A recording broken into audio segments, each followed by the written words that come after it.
নমস্কার বন্ধুরা, আজ এসেছি আপনাদের কাছে আর একটা নতুন রেসিপি সুতপার ইউনিক হেঁসেলে। আপনারা নিশ্চয়ই ভালো আছেন, সবাই ভালো থাকুন।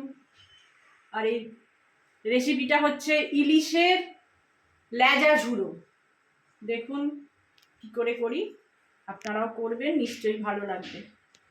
ইলিশের লেজা ঝুড়োর জন্যে আমার কাছে আছে 6টা লেজা। আর এর বিশেষ উপকরণ কিছু লাগে না, একটু ধনে পাতা, একটু পেঁয়াজ, আমি এই মাঝারি সাইজের 5টা পেঁয়াজ দিয়েছি, আর 4টে শুকনো লঙ্কা দিয়েছি। একটু কালো জিরে খালি দিয়ে দেব তেলে। আর ব্যাস, আর কিছু লাগে না। আমি কড়া, যেহেতু ইলিশ মাছ সর্ষে ছাড়া, তেল ছাড়া ভালো হয় না, তো সর্ষের তেল খানিকটা কড়ায় দিয়েছি। এবার মাছগুলো ভাজবো, ভেজে তারপর তেলে 4টে শুকনো লঙ্কা দিয়েছি।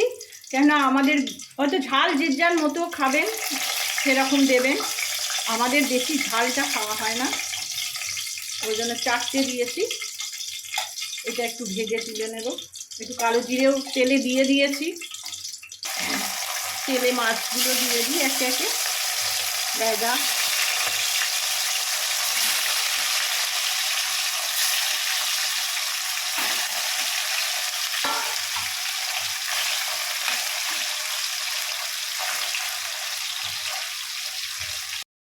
এই যে মাছটা বেশ কড়া কড়া করেই ভেজে নিয়েছি,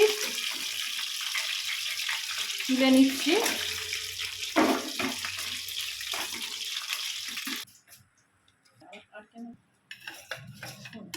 তুলে নিয়ে এবার ওই তেলেই পেঁয়াজটা দিয়ে দিলাম।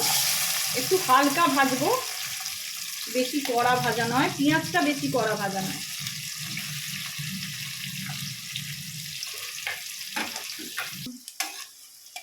পেঁয়াজটাও ভেজে নিয়েছি, এই আধ ভাজা।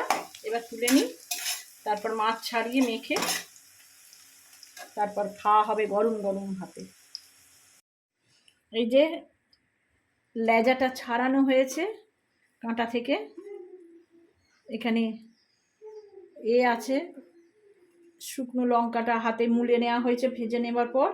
এবার এটা ভেজে রাখা পেঁয়াজটা দিয়ে দিলাম।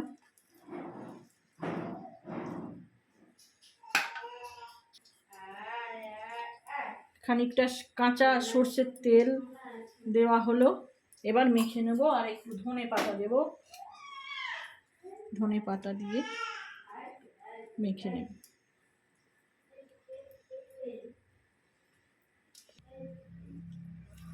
এই যে এবার মেখে নিই।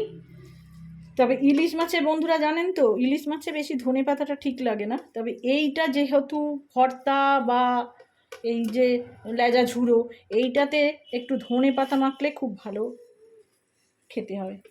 এই দিয়ে দেখবেন গরম গরম ভাত এক থালা উঠে যাবে। বন্ধুরা করবেন, খাবেন, কমেন্টে জানাবেন। আবার আসবো পরের ব্লকে অন্য এক রেসিপি নিয়ে।